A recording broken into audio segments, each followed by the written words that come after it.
Hi everyone, the name of our company is FadeAway and we are from Industry 1. Today we will be giving a presentation of our business strategies as well as our results throughout the business strategy game. My name is Tia Mullins, co-owner of FadeAway, and the company's other two co-owners are Amanda Slovak and Sarah White. First off, I will be going over our strategic vision. FadeAway seeks to lead the athletic footwear industry into an era of high-quality products being made affordable to the everyday active consumer. Our dedication to efficient operations, energy initiative, and superior material usage will continue to push us forward into an ever-expanding, globalized market. Initially, we wanted to compete with a high-quality, high-price strategy in our industry. However, as the game progressed through the years, we noticed our approach was not as competitive as we planned. Everyone in the industry was going for low cost, which made our prices at least $10 above competing companies. This resulted in a small market share within the internet and wholesale market in comparison to other competitors. Midway through the game, we switched our approach to higher quality products in comparison to our competitors, but with a competitive price. Now I will be talking about our specific competitive strategies within branded footwear and private label. We pursued a diversification strategy for branded footwear. We started with a SQ rating of 6, but increased it gradually each year until it reached a rating of 8. In order to get a rating of 8, we offered more superior material and offered more models than most of our competitors. This gave us an edge on the competition because we had higher quality products. We invested very heavily in best practice training as well in order to contribute to the high quality products being produced in each plant.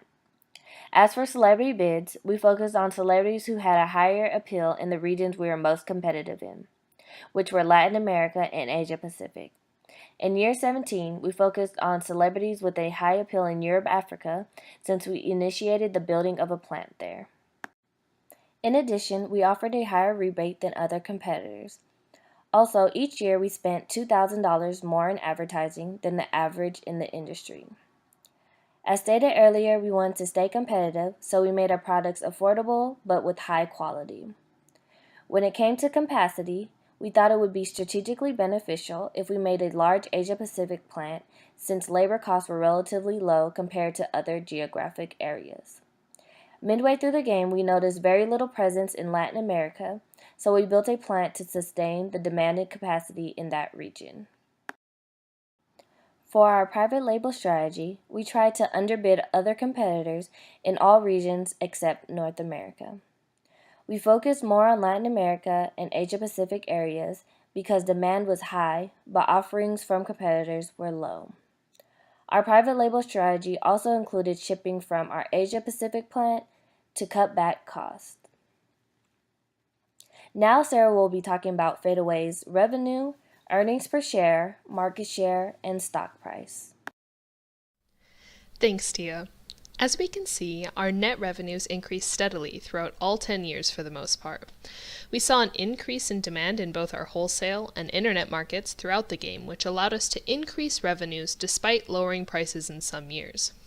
During our strongest period, the years 16 to 20, net revenues stagnated a bit between the year 18 and 19. This had to do with a decreased wholesale demand in North America, Europe, Africa, and Asia Pacific. While our wholesale price was kept steady in these regions, a close competitor lowered their price quite significantly. This reduced demand for our product, combined with increased marketing costs and low operating margins in the Europe-Africa region, led to a poor year 19 performance in all categories. This will be touched upon further when we discuss the stock price performance. Our earnings per share saw a lot of volatility in the years 10 through 15. It was during this time that we struggled with maintaining a high SQ rating while simultaneously offering a competitive price. Despite the fact that our revenues were growing each year, we also sold stock in several of the early years, which resulted in a high number of shares outstanding. This need to increase our revenue through selling stock resulted in low earnings per share performance.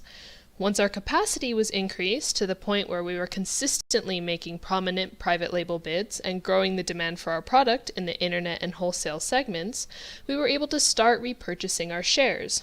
This resulted in earnings per share that outperformed investor expectations from years 16 to 20. Surprisingly, in the first half of the game, when our strategy seemed its most volatile, we saw the largest growth in our market share. This had a lot to do with the fact that we had set ourselves apart from competitors with our SQ rating, model offerings, retail outlets and support, celebrity appeal, and advertising. By year 13 and 14, G Sneakerhead was beginning to compete fiercely with us by raising their model offerings and SQ rating. In year 15, they succeeded in appropriating some of our market share in the internet segment by drastically lowering their price and offering the same number of models that we did. From then on, we were competing each year in nearly every segment. This is reflected in the relatively non-existent growth of our market shares in the years 16 through 20. Although the demand increased for our product each year, these were signals that we really needed to find another way to diversify ourselves. So, we attempted to raise our rebate offering and continued to fight for celebrity appeal. But we were unable to see significant growth in our market share during this period. Had the game gone on longer, expanding our diversification strategy would have become essential. Moving on to our stock price performance, the beginning half of the game greatly mirrored our earnings per share performance.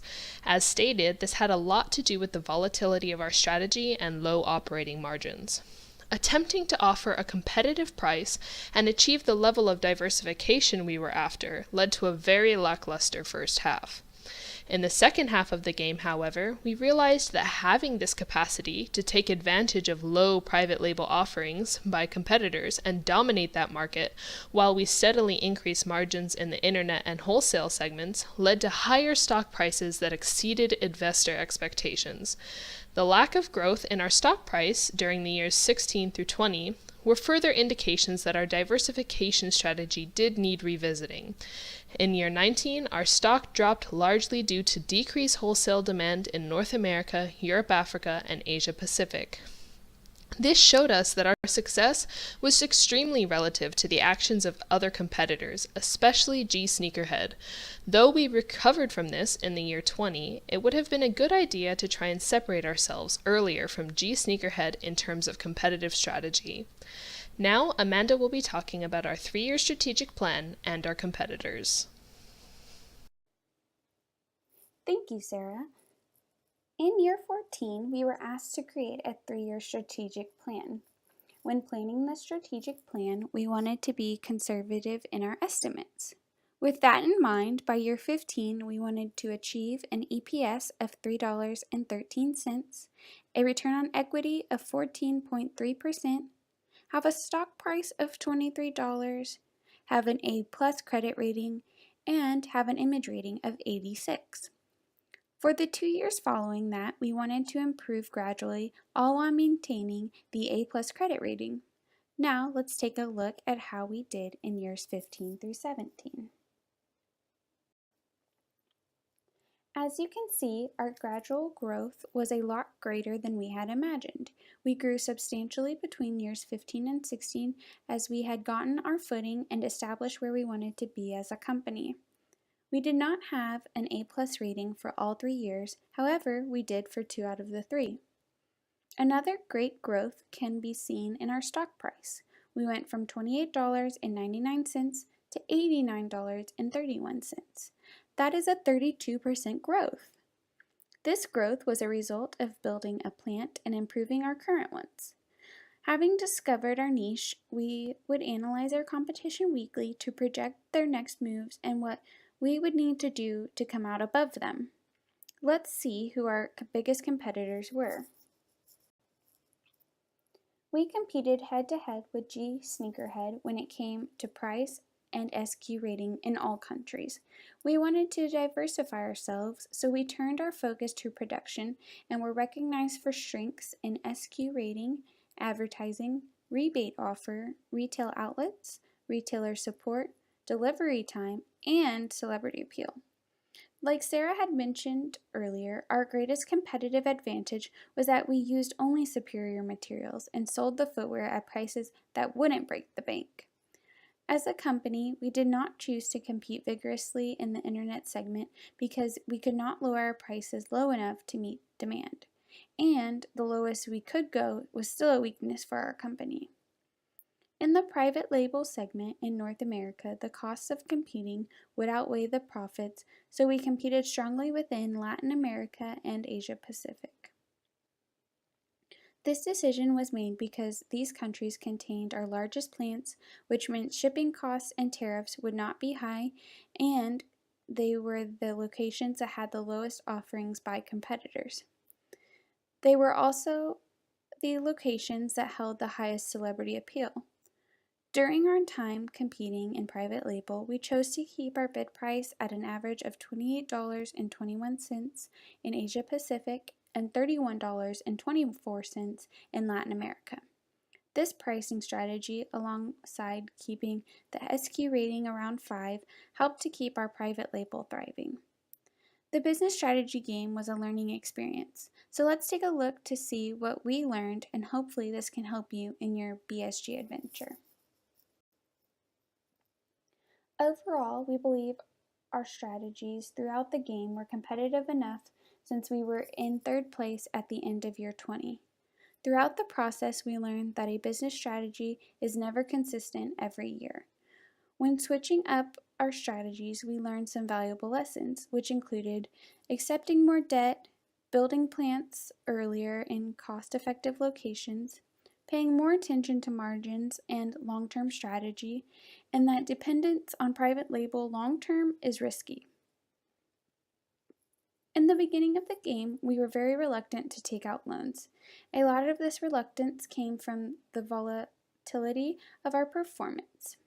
We felt that accepting too much debt would put us at risk in later years. Instead, we sold a lot of stock. This hindered us in other ways, namely our EPS performance and return on equity.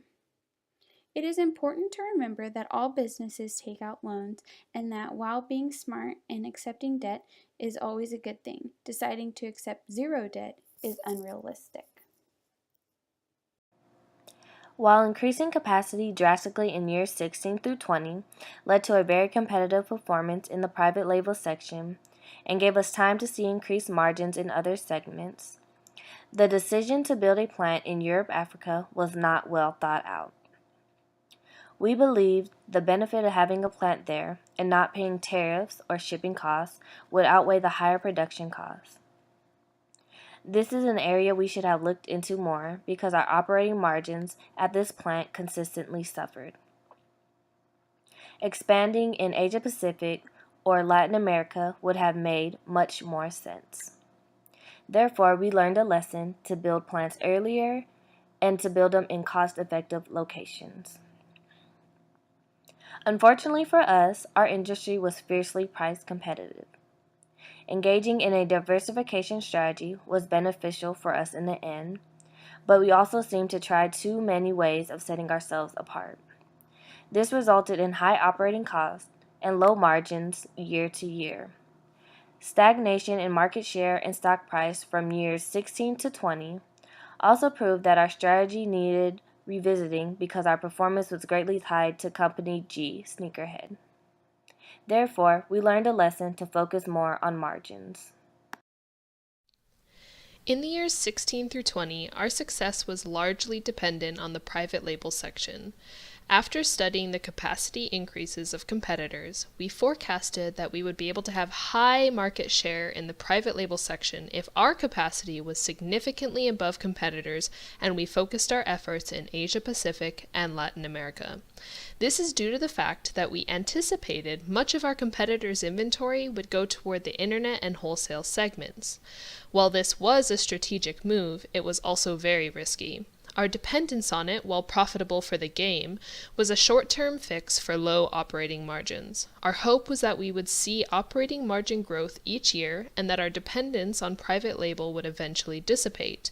In the real world, large demand like what was left in the private label sections for each region would not go unnoticed as it seemed to do here.